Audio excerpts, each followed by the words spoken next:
সুমি একটি রেস্টুরেন্টে এসেছিল, তখন সেখানে একজন ভিখারি এসে বলে, এখানে কি 1 টাকায় খাবার পাওয়া যায় না? তখন ওয়েটার বলে, হ্যাঁ 1 টাকায় খাবার ওইখানে পাওয়া যায়, ওইদিকে যান আপনি। এটা দেখে সুমি জিজ্ঞেস করে যে আপনারা 1 টাকায় কিভাবে খাবার দেন? 1 টাকায় তো এখন কিছুই পাওয়া যায় না, আপনাদের কি লস হয় না? তখন ওয়েটারটি বলে, আরে না না, আমরা লস কেন করব? আমরা 1 টাকায় খাবার দেই এই কারণে একটা লোক আমাদেরকে টাকা দিয়ে যায়। আমরা আমাদের ব্যবসা লস করে কখনোই 1 টাকার খাবার দেই না। ওই লোকটি আমাদের 1 টাকার খাবার দেওয়ার পেছনে সব খরচ করে।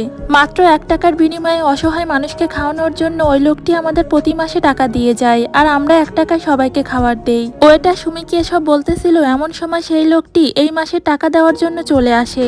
লোকটিকে দেখে সুমি জিজ্ঞেস করে, আপনি এভাবে 1 টাকায় কেন সবাইকে খাবার খাওয়ান? লোকটি তখন তার অতীতের কাহিনী বলতে থাকে যে এই হোটেলে সে খাবার খেতে এসেছিল যখন তার কিছুই ছিল না, তখন এই হোটেলের যে ম্যানেজার ছিল তাকে সে 1 টাকার বিনিময়ে খাবার দিয়েছিল, আর এখন তার অবস্থা পরিবর্তন হয়, সে এখন 1 টাকার বিনিময়ে সবাইকে খাবার খাওয়ায়।